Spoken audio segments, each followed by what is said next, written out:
Hello guys, welcome back to Learning ICT. நான் தான் Sudarshan.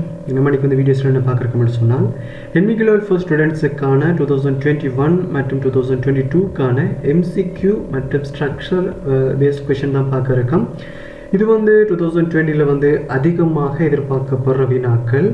So நம்ம வீடியோக்குள்ள போறதுக்கு முன்னாடி நீங்க இப்போதான் நம்ம YouTube சேனல்ல வீடியோஸ் பார்க்கறீங்கன்னு சொன்னா இந்த வீடியோக்குள்ள ரெட் கலர் subscribe பட்டன் ஒன்று இருக்கு. அதை கிளிக் பண்ணி சப்ஸ்கிரைப் பண்ணுறதோட அதுக்கு பக்கத்தில் ஒரு பெல் ஐக்கனும் இருக்குது, அதையும் கிளிக் பண்ணி நீங்கள் ஆல்ன்ற செலக்ட் பண்ணிங்கன்னு சொன்னால் நான் போடுற எல்லா வீடியோஸும் வந்து உங்களுக்கு நோட்டிஃபிகேஷன் உங்களுக்கு ஃபோனுக்கும் உங்களோட லேப்டாப்புக்கும் வந்து டெய்லி வந்து வரும். ஸோ அதுக்கு பிறகு நீங்கள் மிஸ் பண்ணாமல் வீடியோஸை பார்க்கலாம். நம்ம நெக்ஸ்ட் நம்ம சொல்ல நேரடியாக வந்து வீடியோக்குள்ளே போகலாம். இதில் வந்து பார்த்தோம்னா டிவிசியால் வழங்கப்பட்ட ஒரு மாடல் பேஸ்ட் கொஷின் பேப்பர் தான். இது வந்து 3 ஹவர்ஸுக்குரியது. இதில் வந்து பார்த்தீங்கன்னு சொன்னால் இந்த கொஷின் பேப்பர் வந்து பார்ட் 1ம் இருக்குது, பார்ட் 2ம் இருக்குது. ஸோ எல்லாத்தையுமே நம்ம பார்ப்போம். மல்டிபிள் சாய்ஸ் கொஷின் தான், ஷார்ட் அண்ட் ஆன்சர் கொஷின்ஸும் இருக்குது, அதே மாதிரி MCQம் இருக்குது. ஸோ நம்ம என்ன செய்யலாம் சொன்னால் 1 by 1 எல்லாத்தையும் வந்து ப்ரீஃபாக பார்க்கலாம். ஃபர்ஸ்ட்டுக்கு வந்து பார்த்தோம்னு சொன்னால் question number 1, which of the following is an operating system? இதில் வந்து ஆப்ரேட்டிங் சிஸ்டம் எதுன்னு சொல்லி கேட்டிருக்காங்க. இதில் வந்து ABCDன்னு சொல்லி 4 ஆன்சர் தந்திருக்காங்க. ஸோ இதில் வந்து நம்மளுக்கு டிஃப்ரென்ஸ் தெரிஞ்சுக்கணும், எது ஆப்ரேட்டிங் சிஸ்டம் எது வந்து அப்ளிகேஷன் சாஃப்ட்வேர்னு சொல்லி. ஓகே, முதலாவது ஏ பார்த்தோம்னு சொன்னால் மைக்ரோசாஃப்ட் வேர்ட், மற்றது பிஏ பார்த்தோம்னா மைக்ரோசாஃப்ட் எக்ஸல், மற்றது வந்து பார்த்தோம்னா மைக்ரோசாஃப்ட் எக்ஸஸ். 3வே MS ஆஃபீஸுக்குரிய பேக்கேஜ். இது 3டைம் சொல்லுவாங்க பொதுவாக வந்து அப்ளிகேஷன் சாஃப்ட்வேர். இது மட்டும் இல்லை, நிறைய சாஃப்ட்வேர் இருக்குது. ஃபோட்டோஷாப், இல்லஸ்ட்ரேட்டர், என்னெல்லாம் நம்மளோட தனிப்பட்ட வேறு தேவைகளுக்கு பயன்படுத்துகிறோமோ அதெல்லாம் வந்து அப்ளிகேஷன் சாஃப்ட்வேர். பட் டிஏ வந்து பார்த்தோம்னா அது வந்து மைக்ரோசாஃப்ட் விண்டோஸ் 10, 11, macOS, ஆண்ட்ராய்ட், இதெல்லாம் வந்து பார்த்தோம்னா ஆப்ரேட்டிங் சிஸ்டம். ஓகே, ஸோ இதில் வந்து கேட்ட கொஷின் வந்து இதில் எது வந்து ஆப்ரேட்டிங் சிஸ்டம்னு சொல்லி. அப்போ நமக்கு கொஷின் நம்பர் 1க்கு விடை இலக்கம் டி. ஓகே, அடுத்தது வந்து பார்த்தோம்னு சொன்னால் what is the correct order that starting with the smallest unit first and going down to the largest unit? அதாவது நார்மலாக நம்ம சிஸ்டமாக இருந்தாலும் சரி, நம்ம ஒரு டேட்டா, அதாவது நம்ம ஸ்மார்ட் ஃபோன் யூஸ் பண்ணுறோம், டேட்டாவை வச்சு கால்குலேட் பண்ணிக்கொள்ளுங்க. டேட்டா அதாவது கேபி, எம்பி இப்படி தான் நமக்கு தெரியும். பட் நார்மலாகவே நம்மளோட நம்பர் சிஸ்டம் நார்மலாகவே வந்து ஸ்டார்ட் பண்ணது வந்து பிட்டில் இருந்து. ஃபஸ்ட்டு வந்து ரொம்ப ஸ்மாலான நம்பர் சிஸ்டம்னு பார்த்தோம்னு சொன்னால் பிட். இது வந்து 0 and 1, 0வையும் 1ஐயும் வச்சு உருவாக்கப்பட்டது தான் இந்த பிட். அதுக்கு பிறகு அடுத்த பெரிய ஆள் யாருன்னு சொன்னால் பிட்டு வந்து 8 பிட் சேர்ந்தது ஒரு பைட்ஸ். ஓகே, 8 பிட் சேர்ந்தது வந்து ஒரு பைட்ஸ். அப்போ ரெண்டாவது வந்து பைட் வரும். இப்போ பைட்டை விட கொஞ்சம் பெரிய ஆள் யாருன்னு சொன்னால் கிலோபைட்.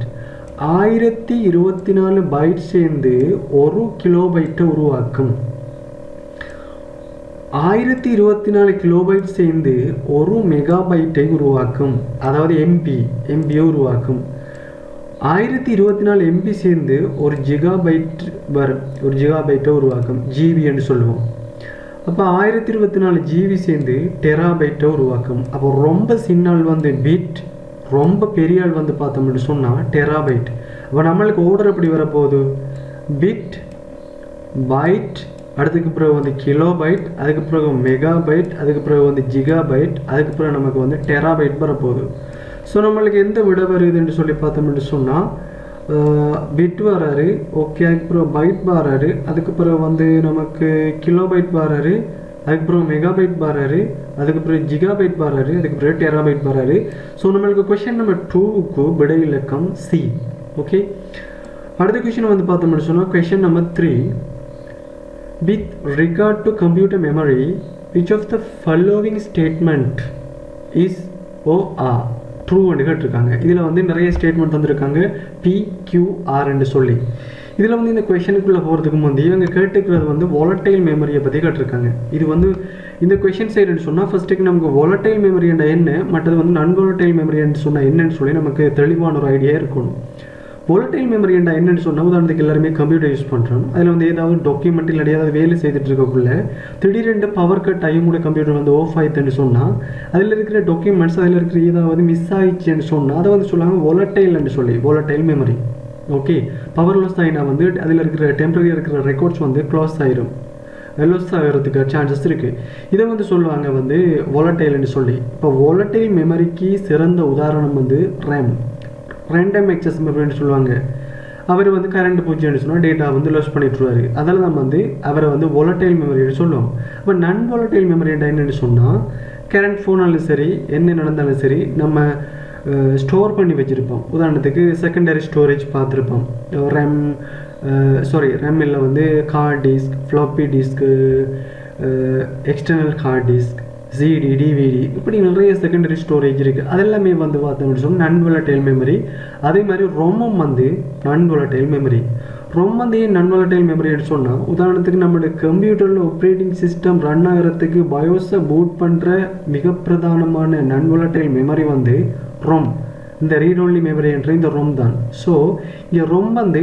நான் வாலட்டைல் மெமரி அதே மாதிரி செகண்டரி மெமரி என்னக்குள்ள வந்து செகண்டரி ஸ்டோரேஜ் அதாவது நம்மளோட ஃபைலை வந்து பெர்மனெண்ட்டாக ஸ்டோரேஜ் பண்ணுறது அது ஆக்சிலரி ஸ்டோரேஜ்னு சொல்லுவோம் ஸோ அவங்கெல்லாம் வந்து நான் வாலட்டைல் மெமரி ஸோ நமக்கு இப்போ தந்த கொஷின் படி நமக்கு இருக்கிற ஒரே வாலட்டைல் மெமரி யாருன்னு சொன்னால் ரம் அப்போ கியூ என்ற ஒரு வாரம் தான் நமக்கு ஆன்சராக வரப்போகுது மற்ற ரெண்டு பேருமே வந்து நான் வாலட்டைலுக்குள்ளே வரப்போகிறாங்க ஸோ கொஷின் நம்பர் 3க்கு வந்து நமக்கு விடை இலக்கம் பி ஆன்சர் பி வரும் ஓகே மற்றது வந்து பார்க்க போகிறோம் என்னென்னு சொன்னால் question number 4 what is the feature of MS Office that save the document automatically after certain interval நீங்கள் சில டைமில் இந்த எக்ஸ்பீரியன்ஸ் இருந்துன்னு சொன்னால் உங்களுக்கு தெரியும் சில டைமில் வேர்டில் வந்து டாக்குமெண்ட் வந்து டைப் பண்ணிட்டு இருக்கீங்க டாக்குமெண்ட் டைப் பண்ணிருக்கக்குள்ள வந்து என்னதான் சில டைமில் நீங்கள் ஒரு டாக்குமெண்ட்டை சர்வ் பண்ணியிருக்கீங்க திரும்ப ஏதோ சேஞ்சஸ் பண்ணக்குள்ள வந்து அந்த டாக்குமெண்ட்டை வந்து நீங்கள் சர்வ் பண்ணலை ஆனால் இந்த வேர்டு என்ன செய்ய முடிச்சுன்னா ஒரு சர்டைன் டைம் இன்டர்வலுக்குள்ளே வந்து டாக்குமெண்ட்டை ஆட்டோமேட்டிக்காக சர்வ் பண்ணும் ஓகே ஆட்டோமேட்டிக்காக சேவ் ஆகும் நீங்கள் சில டைமில் அந்த கரண்ட் போய் பவர் கட் ஆகி திரும்ப அந்த டாக்குமெண்ட்டை ஓப்பன் பண்ணாலும் ஆட்டோ ஸ்டோர் இல்லாட்டி ஆட்டோ பேக்கப் பண்ணி ஆட்டோ ரிகவர்ன்னு சொல்லி இது ஒரு ஆப்ஷன் இருக்கும் ஓகே அதை வந்து சொல்லாமல் ஆட்டோ ஷேவ்ன்னு சொல்லி ஆட்டோ சேவர்ஸ்ன்றது வந்து ஒரு ஃபைலை வந்து இன்னொரு லொக்கேஷனில் வந்து சேவ் பண்ணுறது ஃபைலை வந்து ஸ்டோர் பண்ணுறது ஆனால் ஆட்டோ சேவ்ன்றது வந்து ஒரு வேர்ட் டாக்குமெண்ட்லேயும் சரி மைக்ரோசாஃப்ட் ஆஃபீஸ் டாக்குமெண்ட் பேக்கேஜ்லேயே வந்து ஒரு டைம் இன்டர்வலுக்குள்ளே வந்து டாக்குமெண்ட்டை சேவ் பண்ணுறது தான் சொல்லுவாங்க வந்து ஆட்டோ சேவ்னு சொல்லி பேக்கப் பண்ணுறது வந்து வேறு கான்செப்ட் ஸோ நம்ம அதுக்குள்ளே போக வேண்டிய அவசியம் இல்லை பேக்கப் பண்ணுறது வந்து ஒரு ஃபைலை வந்து நம்ம ஒரு தேவைக்காக வேண்டி பேக்கப் பண்ணி வைக்கிறேன் ஏதாவது பிரச்சனை ஏற்படுற டைமில் வந்து அதை சால்வ் பண்ணக்கூடிய அடிப்படையில் எடுத்து வைக்கிறது தான் வந்து பேக்கப் பட் ஆட்டோ சேவ்ன்றதுக்கு தான் வந்து சரியான ஆன்சர் ஸோ கொஷின் நம்பர் 4க்கு வந்து விடை இலக்கம் சி மற்றது வந்து பார்த்தோம்னு சொன்னால் which features is use to make selected sentence to all capital letters or all small letters இப்போ மைக்ரோசாஃப்ட் வேர்ட் எல்லாருக்குமே தெரிஞ்சது உதாரணத்துக்கு நான் வேர்டு ஓப்பன் பண்ணியே காட்டுறேன் பாருங்கள் இதில் வந்து பார்த்தோம்னு சொன்னால் நமக்கு இங்கே இருக்குது கேஸ் சென்சிட்டிவ்னு சொல்லி சேஞ்ச் கேஸ் இதில் வந்து பார்த்தீங்கன்னு சொன்னால் உங்களுக்கு sentence case lower case upper case capitalize each word total case எல்லாம் இருக்குது அப்போ இதுக்கு காமனான பேர் வந்து கர்சரை கிட்ட கொண்டு போனீங்கன்னு சொன்னால் அவர் வந்து சேஞ்ச் கேஸ் ஓகே இந்த கொஷனை தான் இங்கே கேட்டிருக்காங்கன்னு சொன்னால் ஆல் கேபிட்டல் லெட்டர்ஸுக்கு இல்லாட்டி ஆல் ஸ்மால் லெட்டர்ஸுக்கு மாத்திரன்னு சொன்னால் மைக்ரோசாஃப்ட் வேர்டில் இதில் வந்து மைக்ரோசாஃப்ட் வேர்டுன்னு சொல்லலை பட் காமனாகவே ஒரு லெட்டர்ஸில் வந்து small letters all capital letters or small letters இதை வந்து செய்கிறேன்னு சொன்னால் நம்ம எங்கே செய்கிறோம் மைக்ரோசாஃப்ட் வேர்டில் தான் செய்கிறோம் ஸோ இப்படி செய்கிறதுக்கு நமக்கு இருக்கிற ஒரு ஆப்ஷன் வந்து பார்த்தோம்னா change case okay question number 5க்கு விட வந்து பார்த்தோம்னு சொன்னால் பி ஆறாவது வந்து பாருங்கள் how MS Word will respond in repeated word ஒரு வேர்டில் வந்து ஒரு ரிப்பீட்டடான ஒரு வேர்டை வந்து நீங்கள் டைப் பண்ணிங்கன்னு சொன்னால் அவர் என்ன ரெஸ்பான்ஸ் பண்ணுவார்னு சொல்லி கேட்டிருக்காங்க உதாரணத்துக்கு நான் உங்களுக்கு ரியலாக செஞ்சு காட்டுறேன் நான் என்ன செய்கிறேன்னு சொன்னால் ஐ ஹாவ்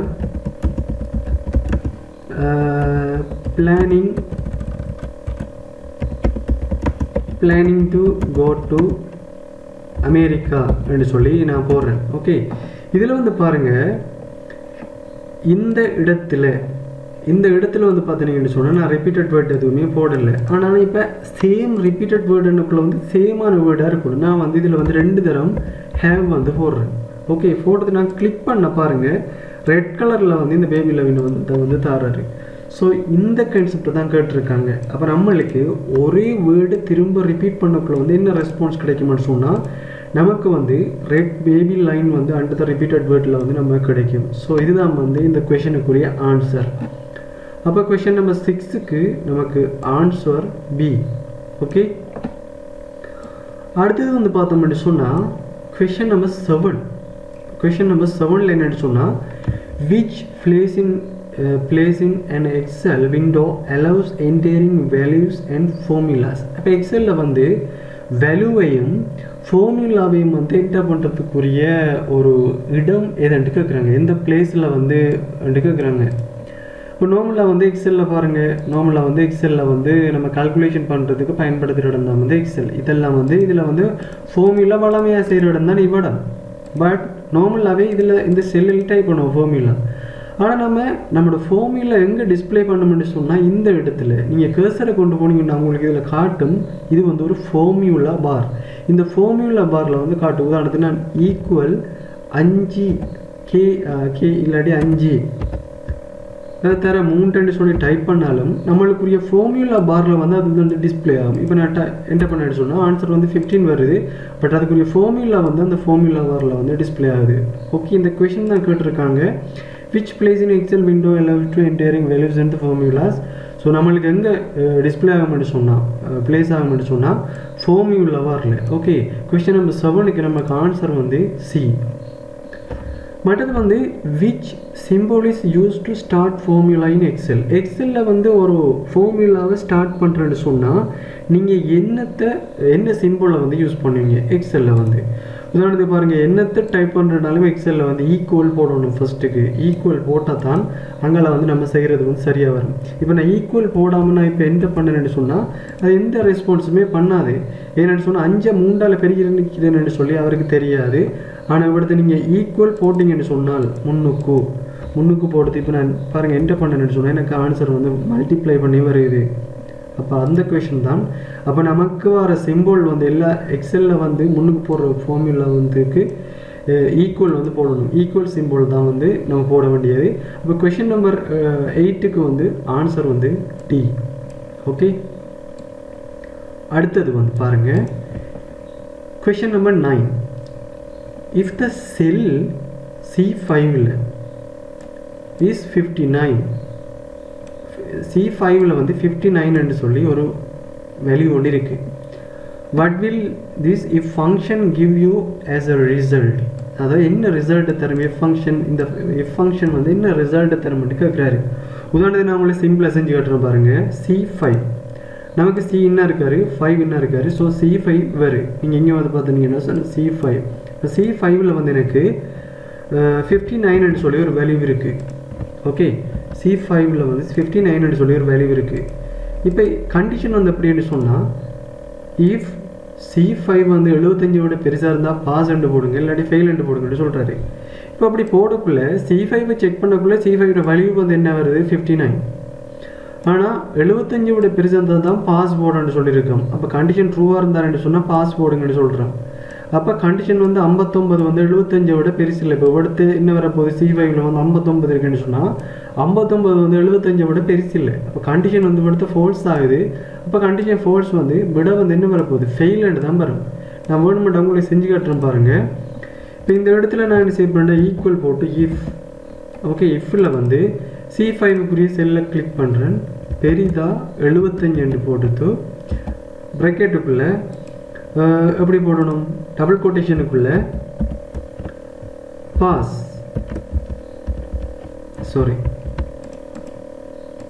டபுள் கோட்டேஷனுக்குள்ளே வந்து பாஸ் என்று போடணும். அப்படி இல்லாட்டி டபுள் கோட்டேஷனுக்குள்ளே ஃபெயில் என்று போடணும். இப்போ நான் என்டர் பண்ணேன்னு சொன்னால் எனக்கு என்ன ஆன்சர் வரப்போகுது, இது 59 வந்து ஃபெயில் என்று தான் வரப்போகுது. என்னென்னு சொன்னால் அவர் வந்து 75 விட சின்னன். ஓகே, இதுதான் இந்த கொஷின். ரொம்ப டெக்னிக்காக கேட்டுருக்காங்க, பட் ரொம்ப ஈஸியான ஆன்சர். அப்போ இந்த கண்டிஷன் படி விடை இலக்கம் பி. கொஷின் நம்பர் 9க்கு விடை இலக்கம் பி.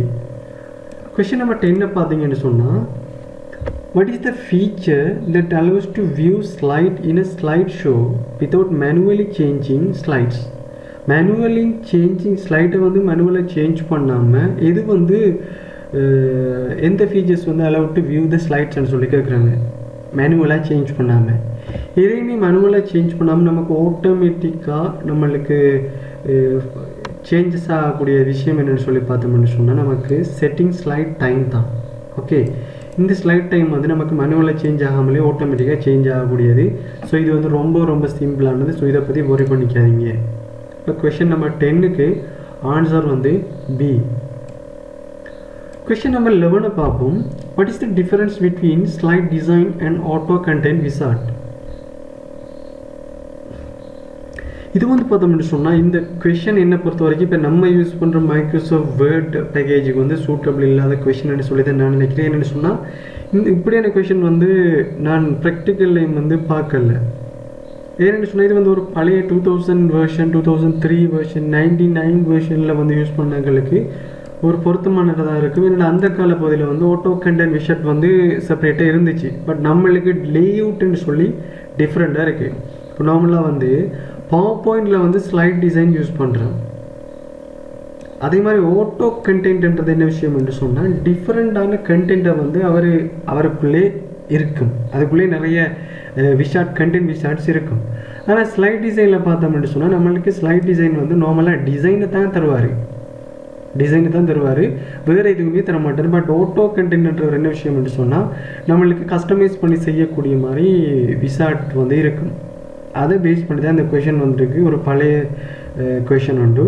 இதில் பார்த்தோம்னு சொன்னால் தேர் இஸ் நோ டிஃப்ரென்ஸ் இருக்குது. என்ன டிஃப்ரென்ஸ்ன்னு சொன்னால் auto content wizard just wizard version of slide design. So இது வந்து வராது, ரெண்டுமே வந்து வேறு. Okay, slide design ask your choice in step, but auto content wizard does not let you make choice. But auto content விஷார்ட்டில் வந்து நிறைய customise பண்ணக்கூடிய ஆப்ஷன்ஸ் இருக்குது.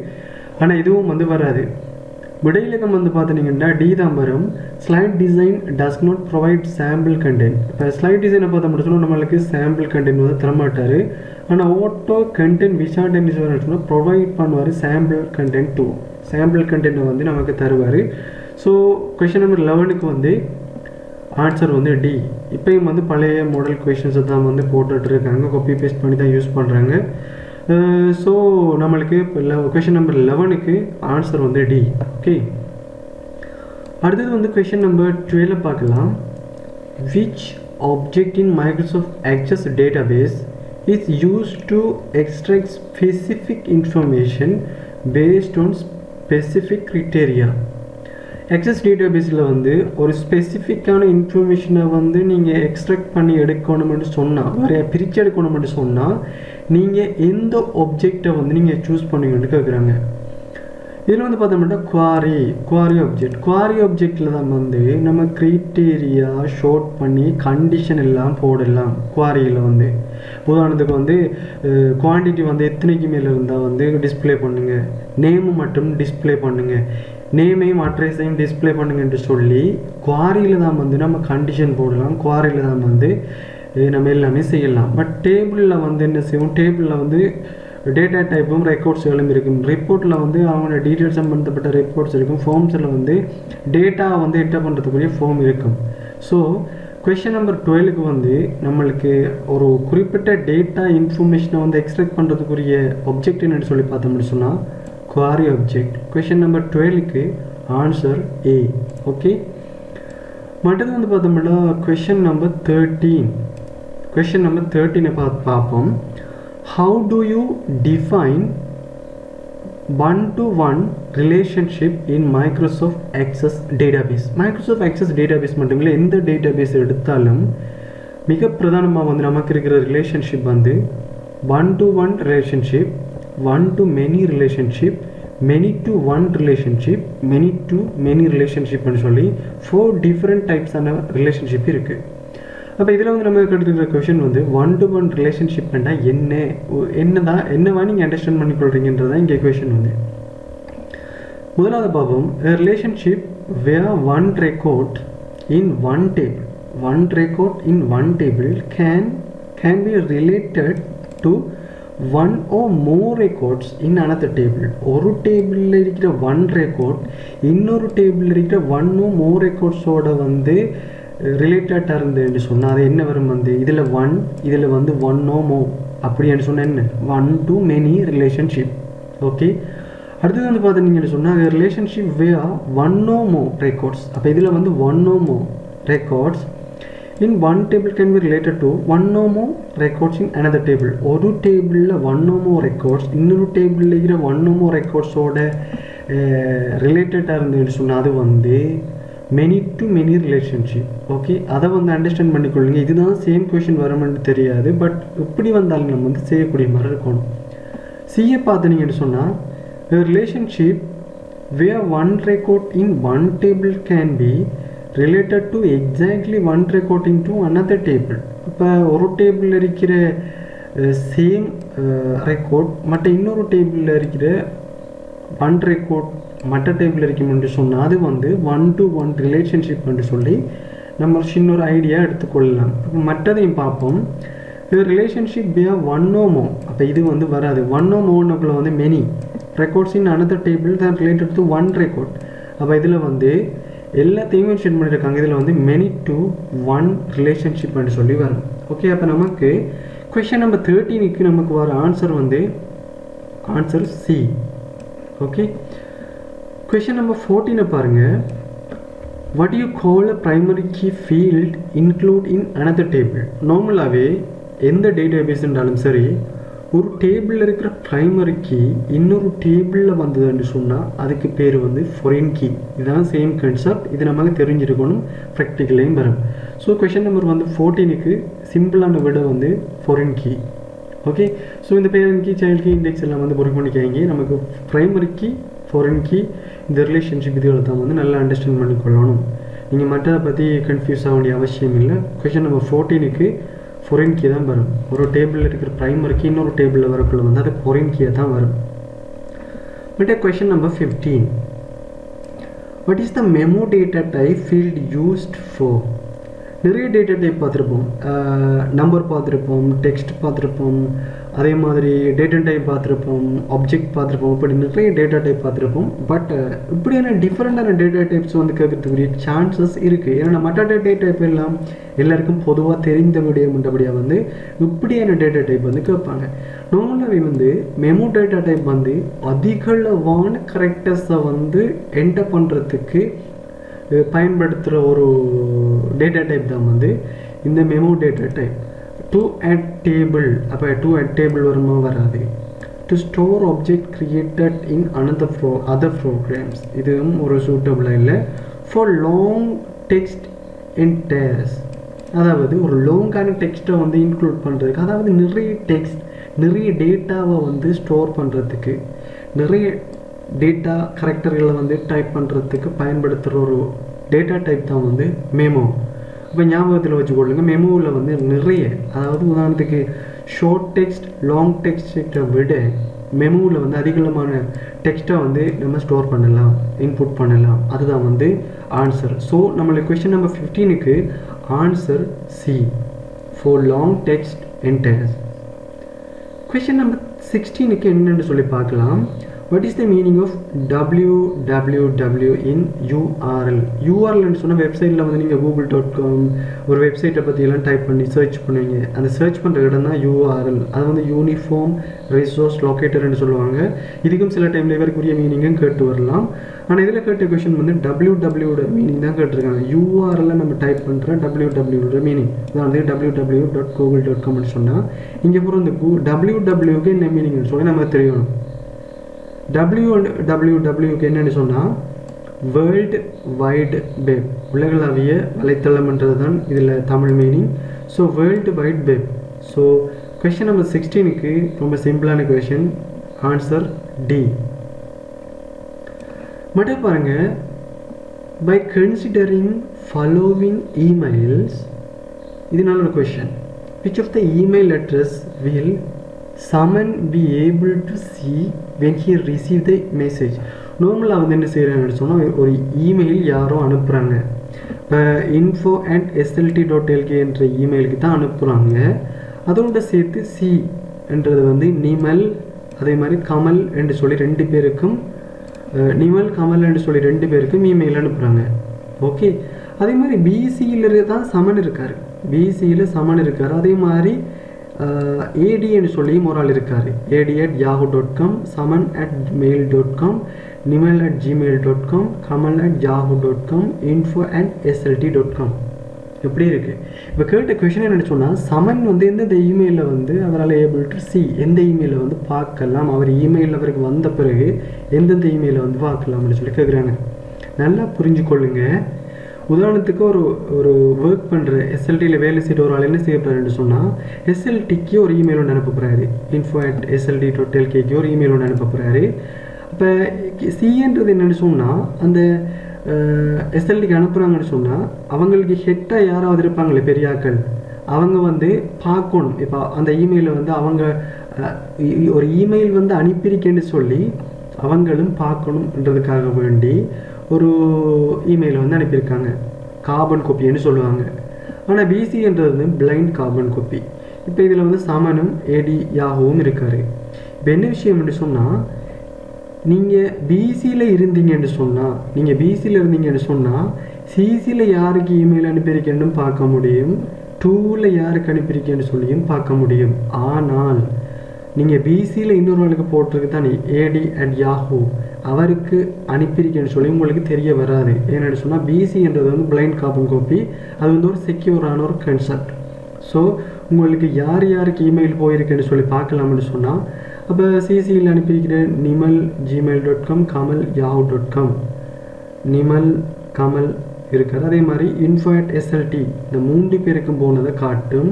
ஆனால் உங்களுக்கு இங்கே யாஹூவில் ஏடியில் போனவருக்கு வந்து போயிருக்குன்னு சொல்லி உங்களுக்கு காட்டாது. அப்போ உங்களுக்கு கொஷின் நம்பர் 17க்கு ஆன்சர் வந்து எப்படின்னு சொன்னால், நமக்கு ஆன்சர் வந்து பி, info@slt, nimal@gmail.com, அதே மாதிரி kamal.yahoo.com. ஏடிக்கு போன இமெயில் வந்து நமக்கு காட்டாது. ஓகே, கொஷின் நம்பர் 17க்கு நமக்கு ஆன்சர் வந்து பி. மற்றது வந்து பார்த்தோம்னு சொன்னால் கொஷின் நம்பர் 18 என்னன்னு சொல்லி பார்த்தோம்னு சொன்னால், what is the correct IP address? IP addressன்னா ஃபஸ்ட்டுக்கு அண்டர்ஸ்டாண்ட் பண்ணிக்கொள்ளுங்க. தியரி பேஸ்ட் கொஷின் நம்ம பின்னுக்கு வந்து வார வீடியோஸில் வந்து பார்க்கலாம். இதில் வந்து எவ்வளோத்துக்கு 20 கொஷின்ஸ் வந்து கவர் பண்ணுவோம். ஸோ நெக்ஸ்ட் வீடியோஸில் வந்து மிச்சத்தை வந்து கண்டினியூ பண்ணுவோம். இதில் வந்து ஐபி அட்ரஸ் என்ன நம்ம தெரிஞ்சிருக்கணும், மற்றது ஐபி ரேஞ்ச் என்னன்னு சொல்லியும் பார்க்கணும். இப்போ நான் ஐபி ரேஞ்ச் எல்லாம் வந்து உங்களுக்கு டீச் பண்ணிடலாது, பட் இதில் ஆன்சரை வந்து ஃபஸ்ட்டு சொல்கிறேன். இல்லை நம்ம தெரிஞ்சிருக்கணும், ஐபி அட்ரஸ்ன்றது வந்து ஒவ்வொரு நெட்வொர்க் டிவைஸஸுக்கும் வழங்கப்படுற, ஒரு இன்டர்நெட்டில் கனெக்ட் பண்ணுற ஒவ்வொரு டிவைஸுக்கும் வழங்கப்படுற ஒரு யூனிக்கான அட்ரஸ். நம்ம ஸ்மார்ட் ஃபோனில் யூஸ் பண்ணுற ஒவ்வொரு சிம் ஃபோன் நம்பர் மாதிரி தான் ஐபி அட்ரஸும் இருக்கும். ஆனால் அந்த ஐபி அட்ரஸ் வந்து இது சரியான ஐபி அட்ரஸ்ன்னு கேட்குறாங்க.